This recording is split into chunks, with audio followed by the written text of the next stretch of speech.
We will be starting the webinar right away. If you have any questions during the webinar, please type them into the question section of the GoToWebinar menu, and we will try to make sure they get answered before the end of the webinar. So whenever you're ready, Lionel, go ahead.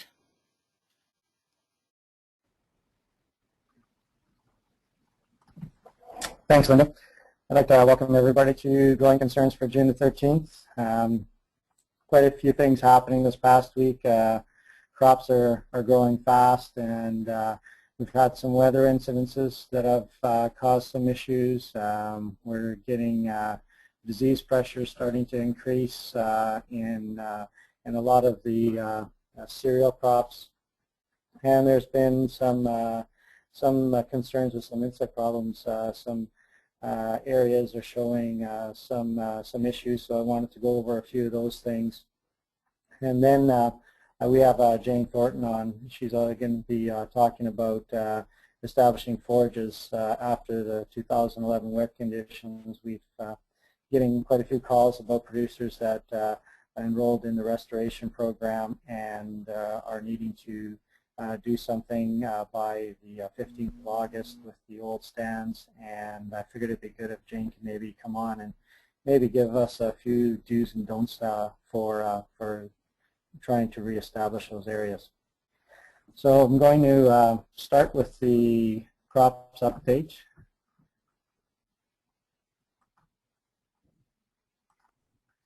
And I guess one thing I wanted to do first, and you can see this kind of goes through fairly fast here, but I wanted to highlight the Fusarium head blight risk map that's available to everybody on the MAFRI website. It's a pretty good tool for using or looking to see if your area, or even just in general, what the potential is for Fusarium head blight in this year for crop. And as your crop develops and gets to the stage where, you know, Fusarium might be an issue or Fusarium infection may be a problem, you can see where the risk, I guess, would be at that time period for Fusarium to occur. So as you can see, it's got on the right-hand side here, it's got the color-coded low, moderate, high, and extreme. And as you can see, when it goes through the map here, we started earlier on when it was still fairly dry there through the 8th, 9th, and then you get to the 10th and 11th, and you can see where the levels have increased. And I pulled out a couple maps here. This is June the 11th, and you can see as of June the 11th, we had quite a large area of the province was under a high risk of Fusarium head blight. I guess the big thing right now for producers is not as big a concern on the spring seeded cereals, but on the winter wheat. So if you wanted to use this map for forecasting your winter wheat fungicide applications, you'd be looking at this map and seeing that on the 11th it was in most areas it was you know, at least moderate to high for Fusarium. And then if you go to the 12th, you could see where when the wet conditions increased, we went to a large part of the, or most of the province being into high to extreme. And then it was updated again this morning, and you can see that that's backed off a little bit from the extreme, but you can still see that we're in at least a high risk of Fusarium. And you know, it's based on weather conditions, and you know, when you look at the crop now and you go out into some of those winter wheat fields, they're definitely going to be wet and moist right through till, you know, till at least mid to late morning. And so the potential for Fusarium is definitely there, and so producers are this is just a tool, I guess, that producers can use to help in determining whether they should be getting out there and spraying. Getting a lot of questions regarding timing-wise and staging for winter wheat, and we've gone through this a couple times, and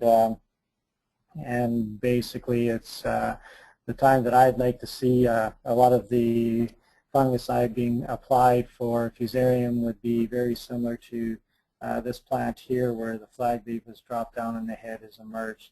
This way you're going to get good coverage. Going too early in this stage here, the head isn't emerged, so you're not going to get good coverage on the head. And so you definitely want to get it to a stage where a lot of your plants are in this stage here. You need to know your field. You need to go out there and determine if the majority of the plants are in the right stage. You're definitely not going to get them all in the right stage.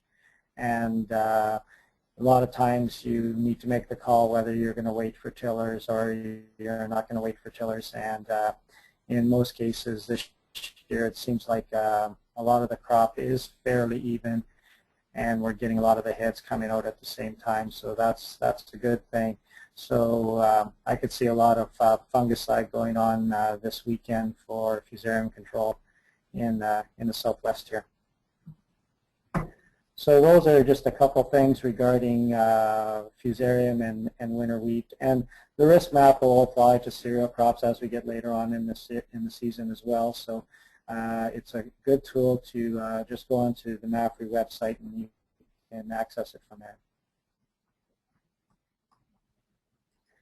Just sticking with winter wheat, I was talking with Elmer Kaskiw, the FPA at Shoal Lake, and he was noticing in his area a fair bit of powdery mildew showing up in some of the winter wheat crops. And I know I've been in a few of them in this area, and they haven't been as bad, but from some of the pictures he sent me, there's definitely a fair bit showing up, and in some cases fairly high levels showing up in some of the areas in his areas there. And he sent a few notes along here, and he said he's finding them on the bottom 10 to 12 inches of the canopy, especially on unseeded acreage fields from last year where there was excess moisture. And we had a lot of producers this year that planted winter wheat into wet fields that they were concerned that they might not get onto next spring. So those fields were, wet last fall, wet this spring, and then have been getting, when you look at our moisture levels so far, we've been getting, at least 100% of normal, and in a lot of areas well over 100%. So we're definitely, in a situation where the crop is wet and the soil below is wet. And one of the ways that the mildew develops is you get the alternating warm and then cool conditions under high humidity, and we've had that because the other night we almost went down to frost conditions in some areas, and then we've had 25 and 26 degree days with high humidity. So we've definitely been seeing those situations in most areas. I guess the concern is that when developed on the stem, that it may affect the vascular tissue and the ability of the plant to supply nutrients and moisture to the upper leaves and for head filling. So I guess when it does hit the plant early enough, I guess one of the concerns is you're not going to get enough, the plant isn't going to be able to move nutrients through the plant basically, and you're going to get poor head development. And talking to Holly Dirksen, this morning she did mention that if it does happen early enough in the growing season, and I'll have a picture right away that Elmer sent of one area that is severely infected, it can cause the plant from developing heads and actually not developing heads, but just poor head development and basically not filling. There are a couple products that are registered for control of powdery mildew. I guess one of the concerns is getting the product into the canopy. We have some very heavy winter wheat crops out there right now. There's producers that are concerned that some of these crops might be the risk of lodging, and so just getting that product down into the canopy might be an issue at this time of year. just a couple more pictures that Elmer sent. You can see it's like a whitish type mold on the plant. Would wipe off on your hand, and but you can see how definitely affecting some of the plants are from the early stage. And here just a close up that Elmer took. You can see the kind of the whitish type mold on the plant. So powdery mildew, I guess, something that we've seen in other years in winter wheat. So it's not uncommon when we get the right type of conditions. I guess the biggest thing this year is we've had conditions that have been really good for a few days or a couple of weeks now, so we could see some development of the disease and maybe some reduction in yields in some areas. I don't think it's a widespread thing right now, but I can see it happening in some areas.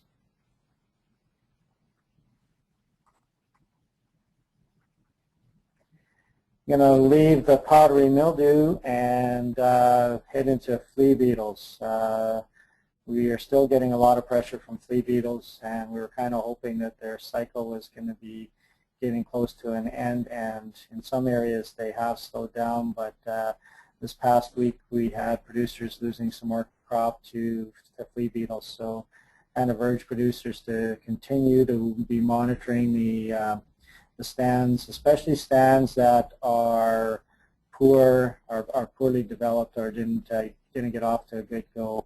I've been in some fields this past week where we were looking at 4 plants per square foot and flea beetle damage like the picture showing. And when you start getting into situations like that, you definitely need to be acting fairly fast with your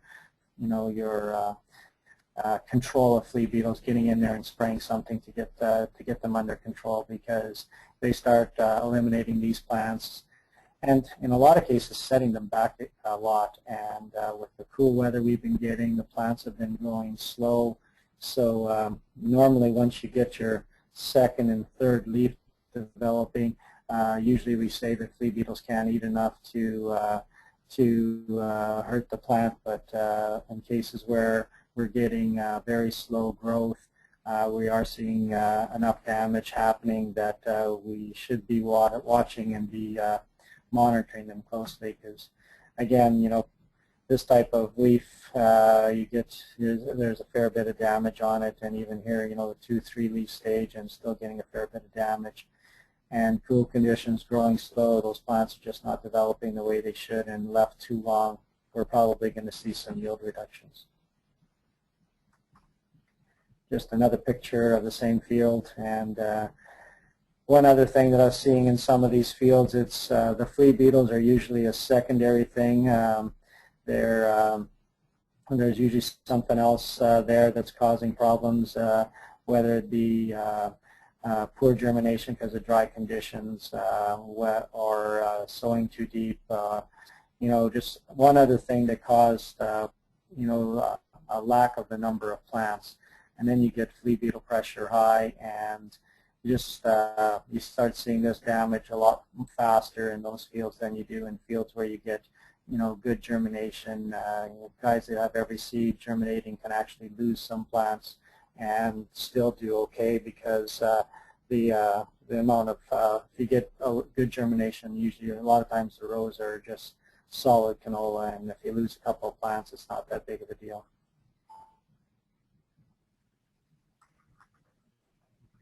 And this is just another picture showing the difference in staging in this field. And again, this I mentioned like a secondary issue. You can see some of the canola plants just starting to come to the ground, and then meanwhile we had all that other damage happening to older plants. So again, just kind of reinforces the secondary issue.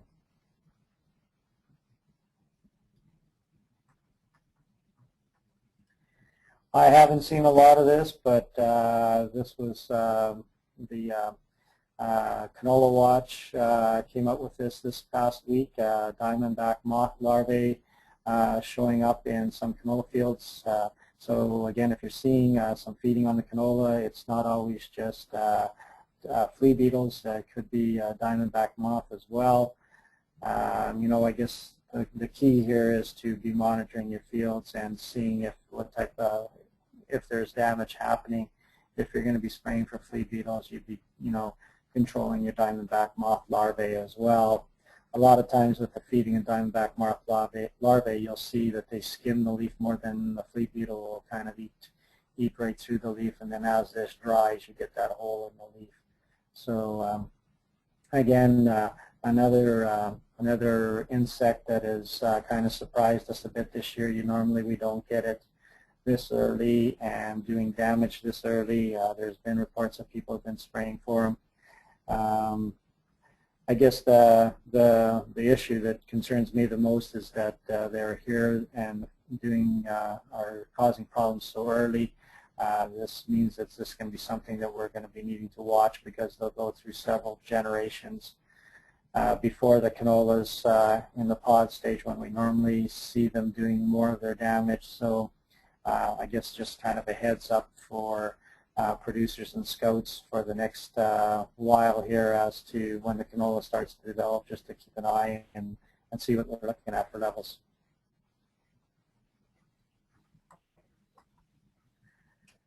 Last week I showed a picture of a weed that I wasn't 100% sure what it was, and kind of put it on just for people to see if we can get some help identifying it. And Dennis Lang, actually FBA, was the one that originally sent it in, and was good enough to find out the information for us as to what it was. And it's Venus mallow is what it's called, and so I'm assuming it's the roundleaf mallow family, and or the mallow family, sorry. Just some information on it. Usually is an issue in border areas. One of the problems with the weed is it'll germinate throughout the growing season, and that's usually an issue because if you're growing special crops or crops under a row crop system, things that are germinating through the growing season usually become a problem. They say glyphosate is weak on it for control and needs a top-up, and south of the border it has proven to be an issue with soybeans. So again, if you're growing any type of row crop where the plants are able to germinate throughout the growing season, I can see where this would be more of an issue. Haven't seen any of it in the Southwest here, but doesn't mean it's not here. But again, just a good thing that Dennis was able to look that up for us and get us some information on it.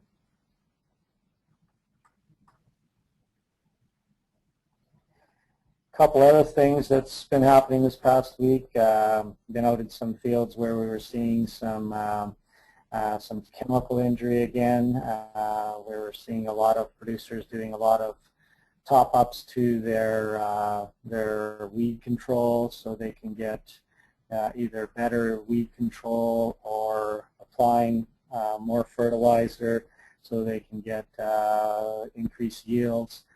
And producers need to watch, because under good growing conditions and cool conditions, we're definitely seeing the plants probably take up more chemical than normal, and because of that, we can get some injury. The producer was really concerned that there was some type of disease happening in this barley, but when they're out in the field, you can definitely see that it was every third and fourth leaf that was affected, and all the new growth was good.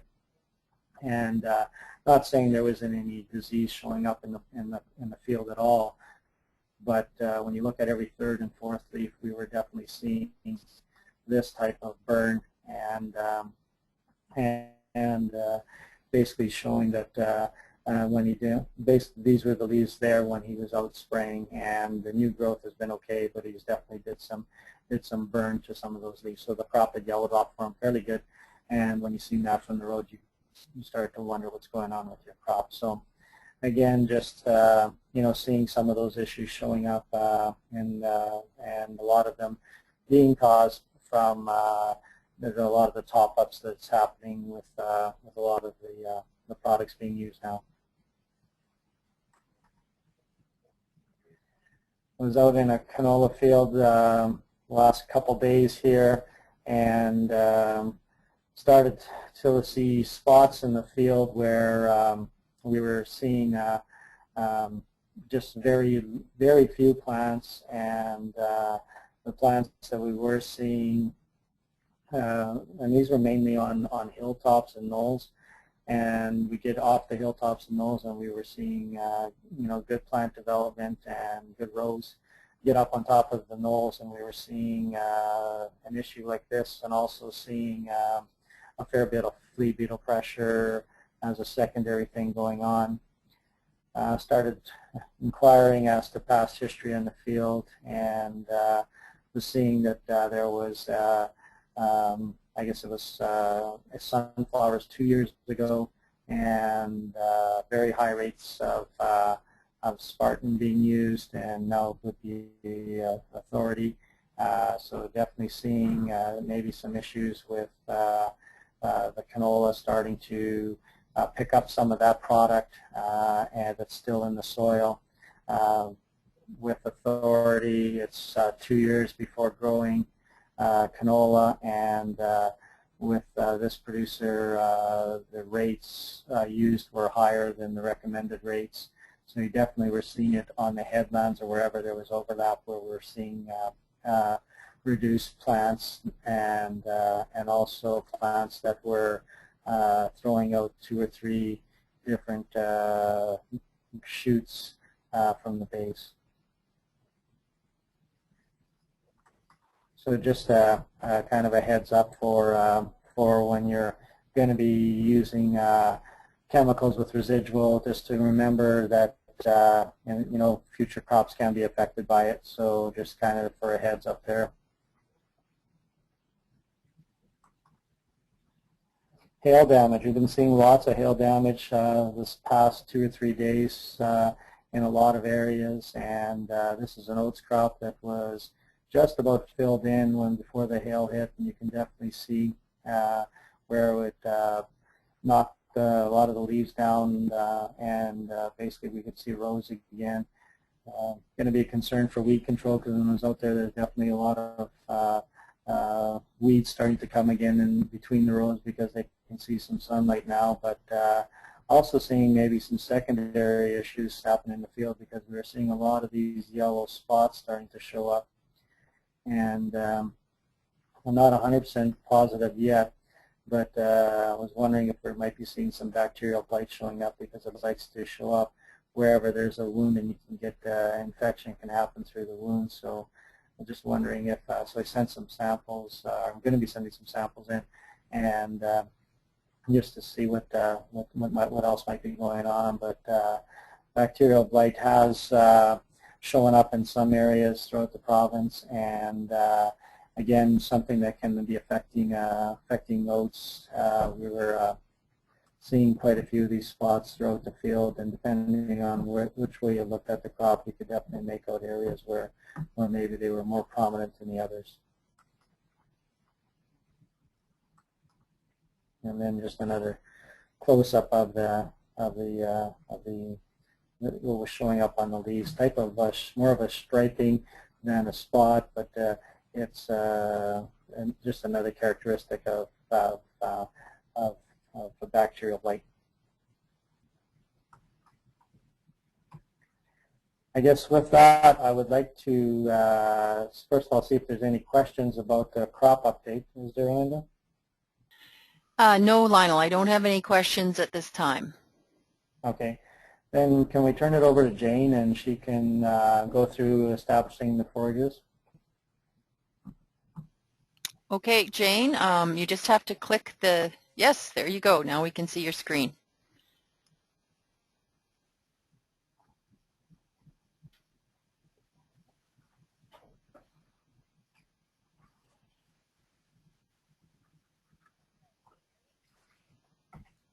No, we can't hear you.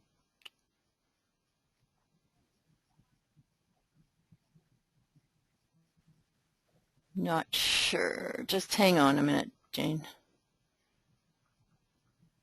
Did you mute yourself? No, that's your speaker. Sorry.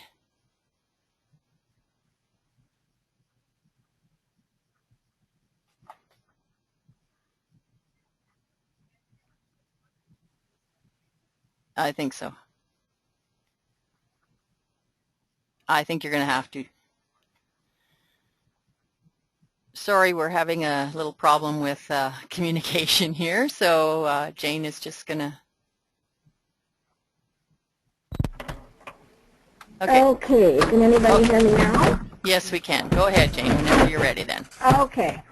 All right. Good morning, everyone. I was asked to speak about reestablishing forages on flooded acres, and for the most part, it really is the same as reestablishing on when you're just reestablishing acres. And you can see in the picture, this is Plum Creek, and you can see how much the land was flooded, and I know many of you are in this situation. So I guess one of the first things I want to talk about is if your land was under water for any period of time, one of the big things that you're really going to have to look at is making sure that you take care of soil fertility when you go to reseed.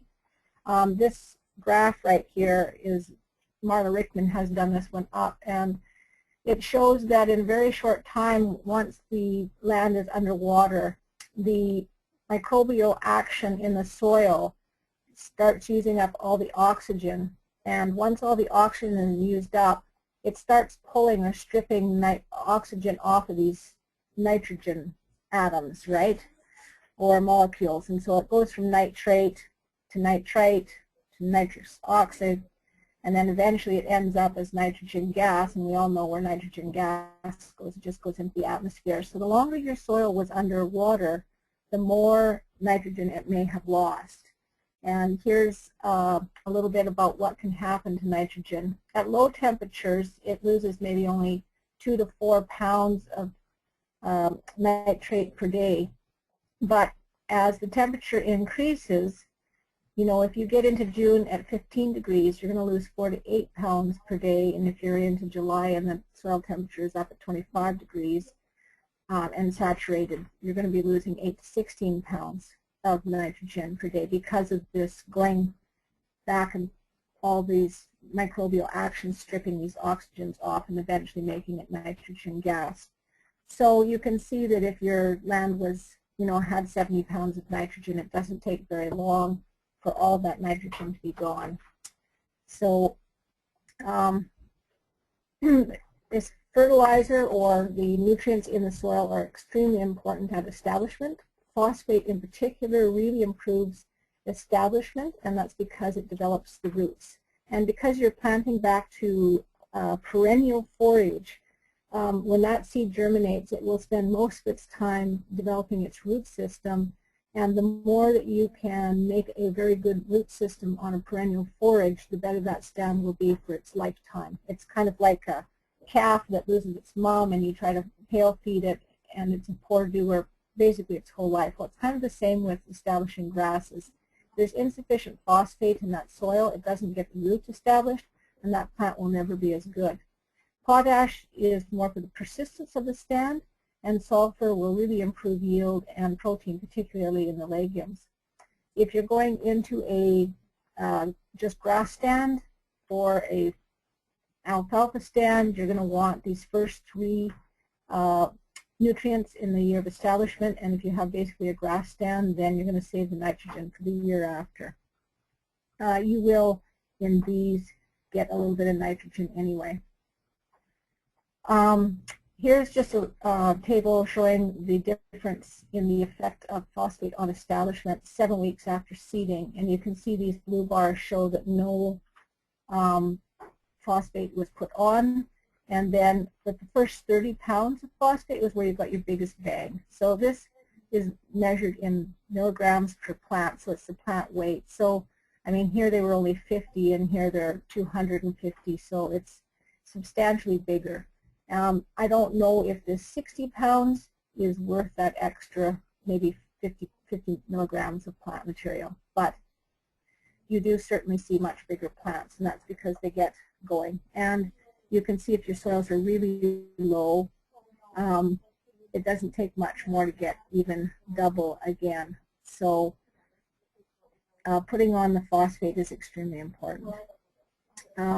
Later on, and making sure that you have enough potassium in the soil is really important. This is to do with alfalfa And, you know, most people will say, oh, well, by the time my stand is 6 or 7 years old, the smooth brome has taken over and the alfalfa has petered out.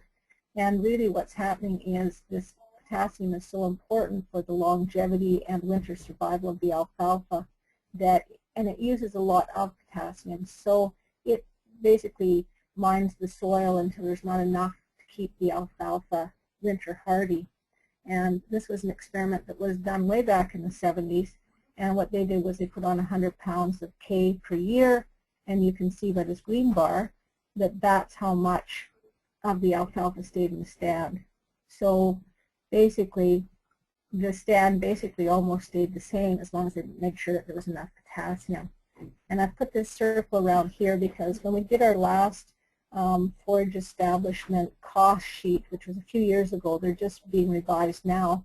It took about this many years to recoup your cost of establishing that stand. And, you know, basically that stand has petered out completely without the potassium being adequate. So you've just recouped your costs of establishing that stand, and your alfalfa is already out of the stand.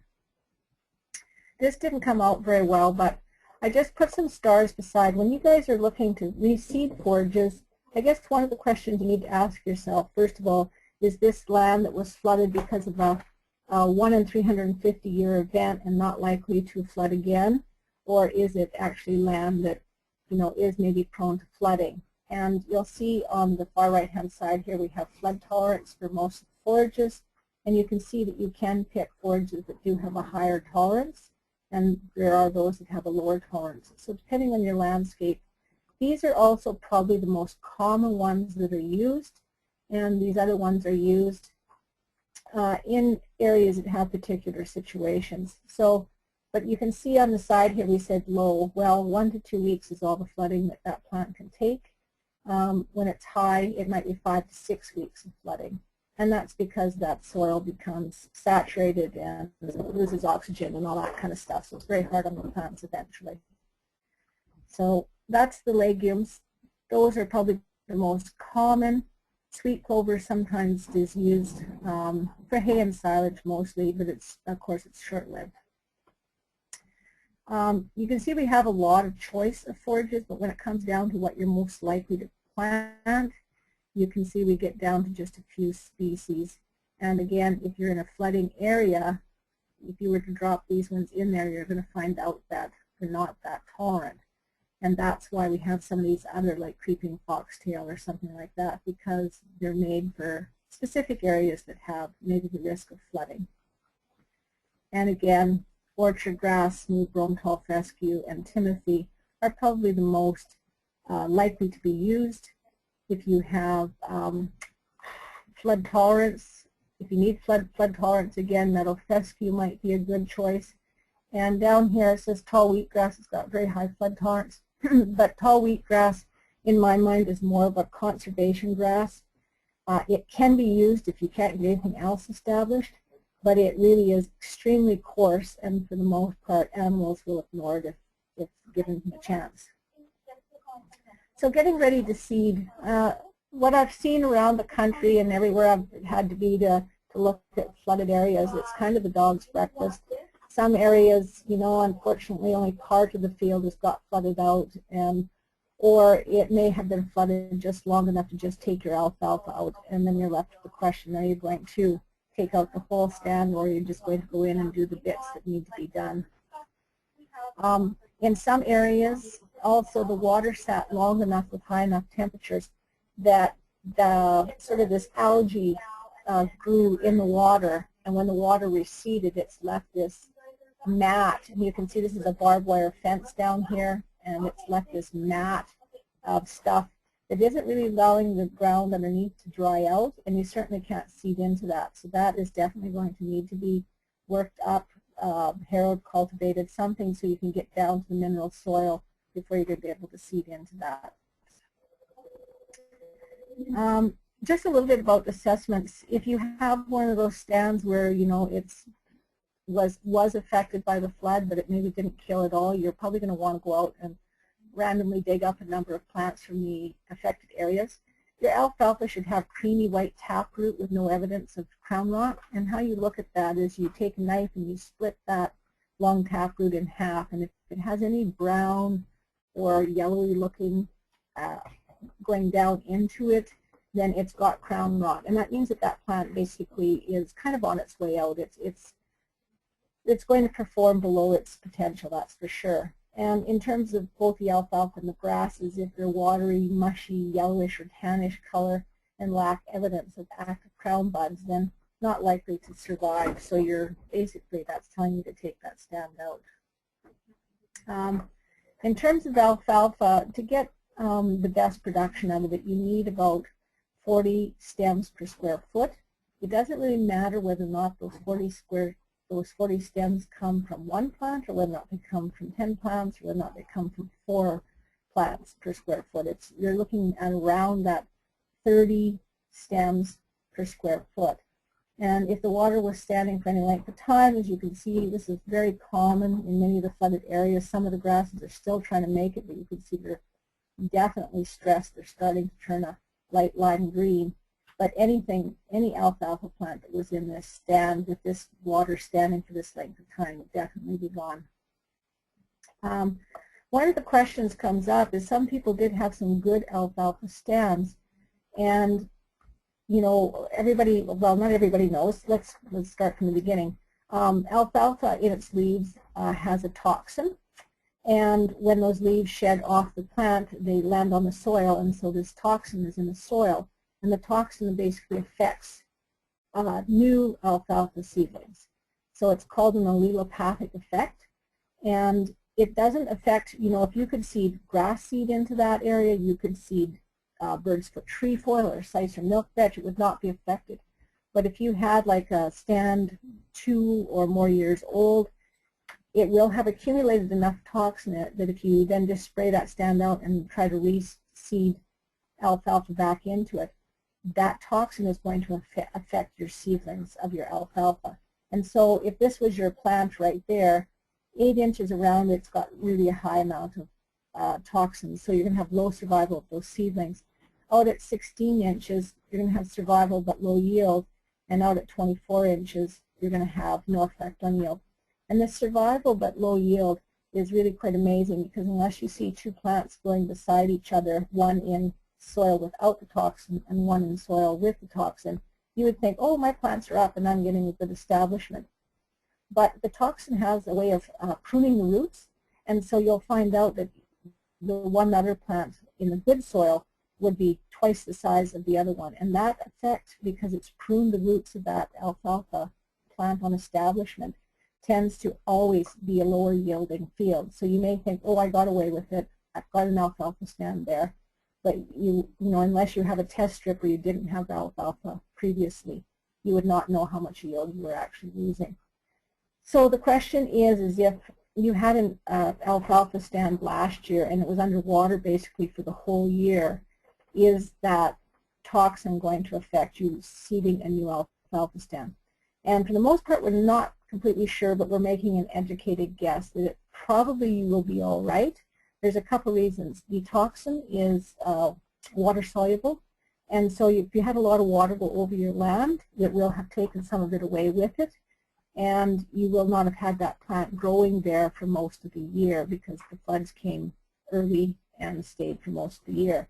So you should have, like generally speaking, before seeding alfalfa back into an alfalfa stand, you usually take 1 crop year out and put it into something like an annual before seeding back in.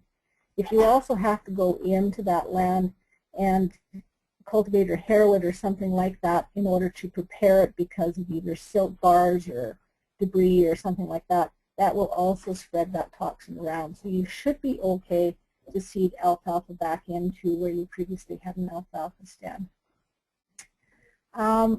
Another thing is that if you have silt on the land and stuff like that, you know, that's kind of the dog's breakfast too. I've seen everything from just like a skiff of silt to, you know, a few feet of sort of this gravelly, sandy stuff. And you're probably going to have to deal with that, because one of the things is that seeding depth is so important, and you need to prepare that seed bed so that when you set up your equipment, you can get an even depth of seeding. And you can see how quickly the germination falls off just by seeding too deep. So this Timothy here is affected quite a bit by adding another inch. Smooth brome is, half, and the alfalfa is, again, less than half, or about half, by seeding too deep. So seeding depth is very, very important. Best times to seed.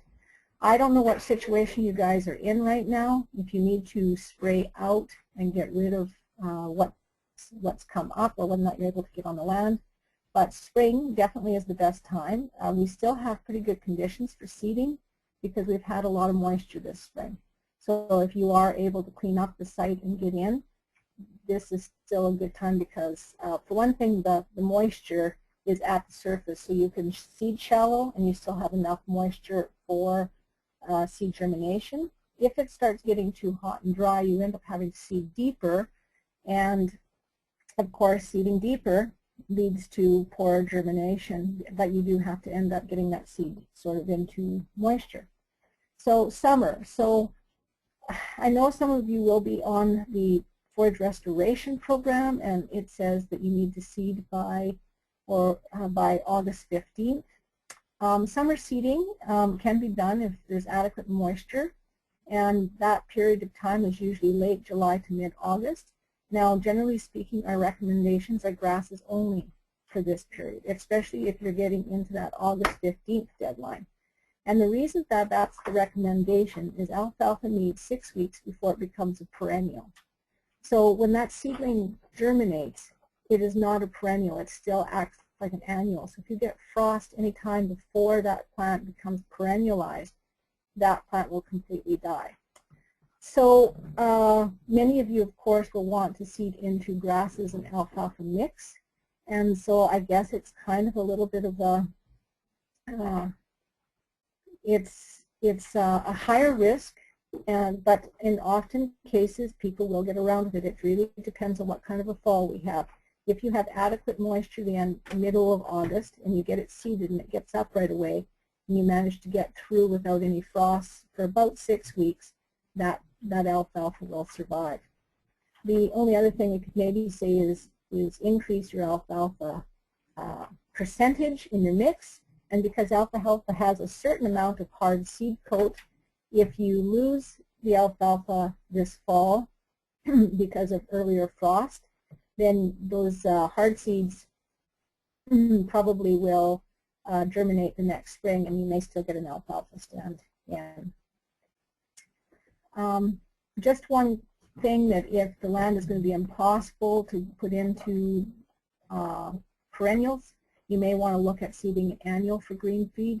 And if the soils are still somewhat wet, oats has got a higher tolerance to wet soils than barley. Or you could seed annuals for pasture, and you can make a mix of something like 1.5 bushels of oats plus about 10 pounds of annual ryegrass. And like you see in brackets there that I put Italian. There's 2 types of annual ryegrass. One is Italian, and it needs a vernalization before it would set seed, so it basically stays vegetative for the whole summer, and then it acts as an annual because it's not hardy here, so it would die over the winter. The other one is the Westerwolds, and they don't need a vernalization, so they will end up bolting and get very tall and go to seed, and they get kind of rank, so they're not particularly good for pasture. However, if you wanted to seed it and cut it for silage or hay or green feed, that would be fine. Or you could put in about 0.3 of a bushel of fall rye, and it will act much the same as the annual ryegrass. Annual ryegrass needs a lot of moisture, so if you're in a drier area, I'd use fall rye, and if you're in an area that gets more precipitation, annual ryegrass may be all right. Seeded in that way earlier in the season, they will be ready to graze in about 6 to 8 weeks, and they are best, you get the best yield out of them if you have fertility on them, nitrogen, and you rotationally graze, and you can graze them right into the fall, and if you use something like fall rye, then you will get some grazing again the next spring. I think that is all I have for you. So are there any questions? I don't have any questions at this time, Jane. That's great. Thank you very much then.